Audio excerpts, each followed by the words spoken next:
Most products don't have a conversion problem. They have a first win problem. May sound different, may sound new, but stick with me and my reflective glasses in this video because I'm going to explain what it's all about and what the hell not to do. If you don't know me, I'm bald. I'm Dana. I run Product Potion where I help founders turn confused new users into activated users that actually stick around and pay. I know this is crazy, but I decided to kind of just stick with capitalizing on how can we convert the most users using simple tricks that we can use this week instead of next month. And if someone signs up for your product and doesn't get that value fast, guess what? Nothing else matters. It's not your pricing, it's not your features, and it's not your marketing. So in this video, I'm going to break down a real onboarding flow I found online called BitePal. It's kind of cute. We'll see if it passes the test though.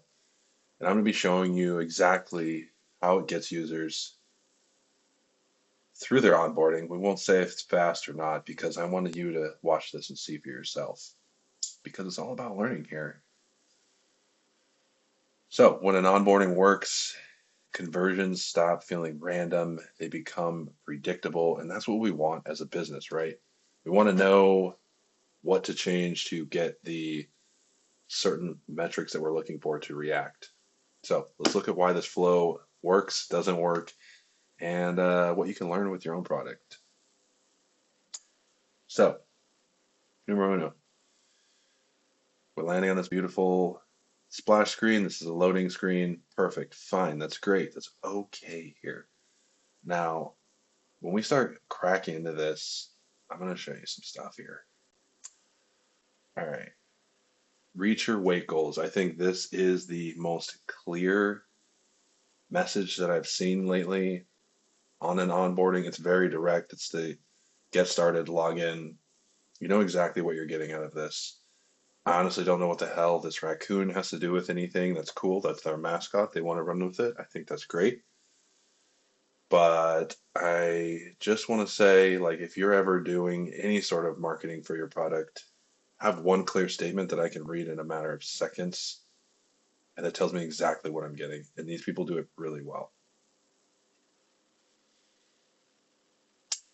And this is where we start to get a little fuzzy here. If you notice, we got 5 slides in this carousel. Why do we need so many? I don't know. Carousels and walkthroughs and selling your features, save that all for marketing. The goal is to get users to the quick win. So when you have a product, that is a solution to a problem. And to validate that problem, to get feedback, to even get users to even convert in the first place, the quicker that you get people in, the better. It's not for selling them on what you do. It's not for having them learn the entire app while they're doing the onboarding. The more you add, the more cognitive load, the stress on people's brains, the more they're going to leave. And you don't want that as a business. So I rest my case here. Tracking your calories, that's cool. That's great. It's very clear. I just think there's the possibility of kind of going a rabbit hole, but that's okay. How do you hear about us? That's cool. I think that's great to get feedback for your app. But if you're front loading a bunch of questions, you want to limit these questions, ideally just one, but no more than three. Because if you start doing a full blown questionnaire, I've been through many of these in my past experience and personal, that's work and personal experience, is like if I'm going through an entire questionnaire and I don't expect it to be a questionnaire, it just kind of irks me. And even, I'm not saying I get angry, but think about how your users feel when they're going through this and they're like, why the hell am I going through a questionnaire? And first of all, they don't even know how long this questionnaire could be, even though that does say skip. Always have some sort of way that users can gauge how long a process is going to be, and it raises the chances that they are going to be completing what you're making them do. Guess what? From an influencer. Cool. Answered that. Answer the name. More questions. You can skip all of this though. I think I see a lot of people, you know, not offer a skip option. I think this is great for people because there's so many users that just want to get through this and actually use it and actually just not give a shit about what your onboarding has to offer. So the more you can do that, make things optional, make things auto-filled, customize the experience as you go, the more you're going to save on time and get people through this and get better conversions. And this is, we're going to get, it's getting more painful, guys. So this is fantastic, right? BitePal provides long-term results. They've got some cool metrics. I understand that the visual is tied to this metric, but why do I need to know this while I'm going through onboarding? Why is this not in the App Store? Why is this not in marketing? Like I'm already sold. I've already downloaded it. I already understand what it does. And I should have gotten all of this information up front and not inside of an onboarding.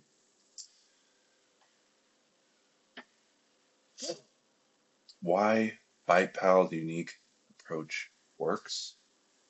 You just take a photo, you track, you get support from a virtual pet. I remember Tamagotchi back in the day, dude. Fantastic. So I get where this is cool. The concept is great.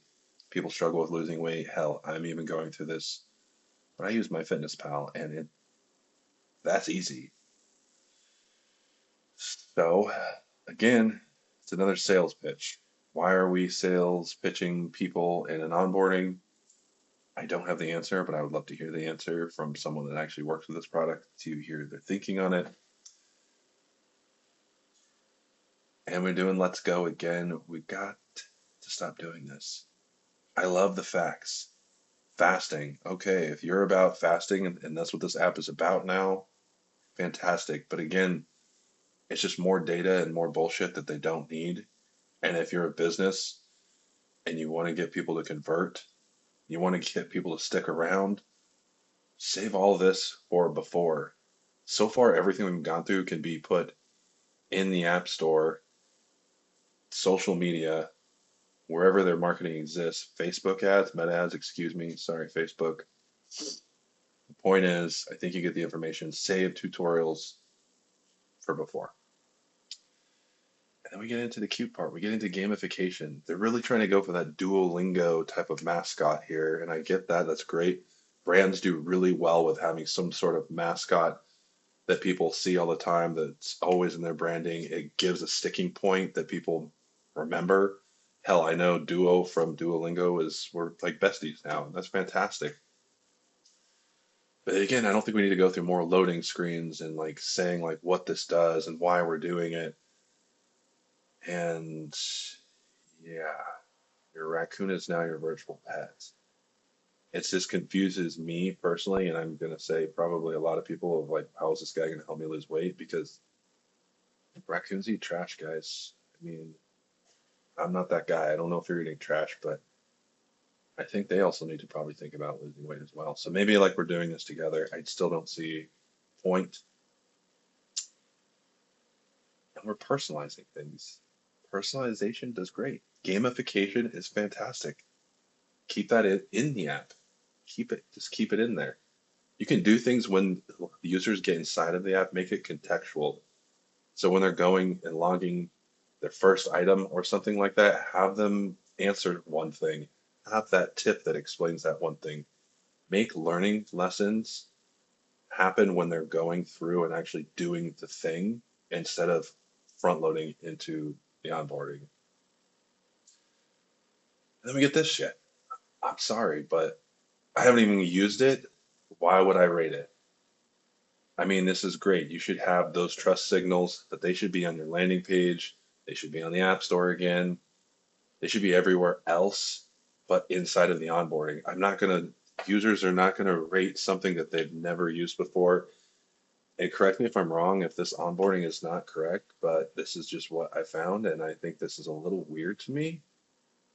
Hence why we're here discussing of what not to do. So I know it just seems like I'm shitting on these guys, so I apologize, but that it's good to see what not to do.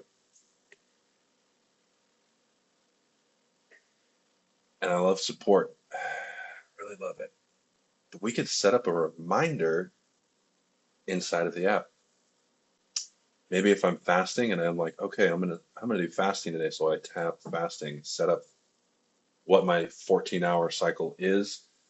I can set that reminder right there. It's contextual.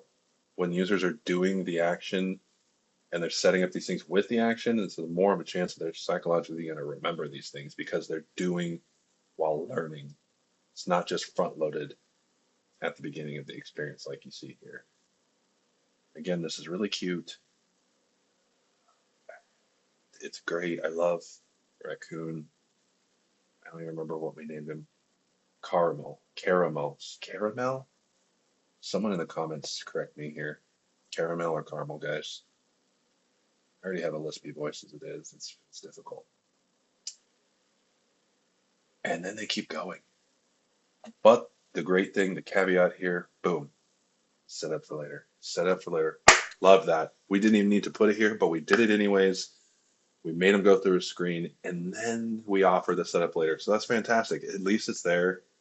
And again, always throw those things up there. If it's not required, please just let them skip or don't even have it at all. That's even better. Because if you do not convert your users within 7 days of them getting in and using your product, they're not going to come back. It's like well, this is what I heard. I can go find the fact if you want, but over 90% of people don't come back to an app if they aren't converted within 7 days. So let's raise the chances of getting those conversions. Moving on. We've selected these things. And guess what? This is the last screen that I found in that flow on Mobbin. And guess what? I'm not sponsored by Mobbin. Just want to throw that out there. It's just what I like to use for brainstorming and finding things to share. But what scares me in this little cliffhanger they left me at is that let's go. Are we let's going into the app? Are we let's going into more questions? Because the way that this sets it up is let's talk about eating habits. And we just went through so much. It made my brain hurt to think that there's more. So again, I want to know what you guys think about this. Is this something that you've seen in apps that you've used in onboarding in general? Why am I focusing on onboarding? Because Product Potion right now has been hyper focused on getting people conversions. And there's a lot of apps, AI, vibe coded apps, whatever, that just have way too much up front. More cognitive load on a user, the more they can't make decisions. Hick's law even says that the more you add on, the more you're not likely to make a good decision that the business wants. So I know I'm maybe barking up a tree, but let's keep it simple, guys. I'm here to show you that keeping it simple is how you convert. And your brain is going to trick you into adding more features, wanting to teach people how to use your app, marketing because you don't have a lot of trust or testimonials up front. There's a lot of things that you think you need as a founder, and I really challenge you. What you really need is conversions and then retaining those users. And I know there's a million other metrics you're probably tracking right now, but I highly suggest if you are a founder, just to stick with one metric at a time, get it to an acceptable level, move on to the next. And if conversions is your thing and you have a SaaS app, I'd love to grill you just like that I did here or give you feedback. I will be nice. I know it was hard on BitePal, but you just got to be real sometimes, and I'm not going to sugarcoat it. I'm just going to be honest because I want you guys to succeed. I want to succeed. I want to learn too, and that's what this is about. Thank you for listening. I'm really going to miss you guys, but I'll see you next week. Don't worry.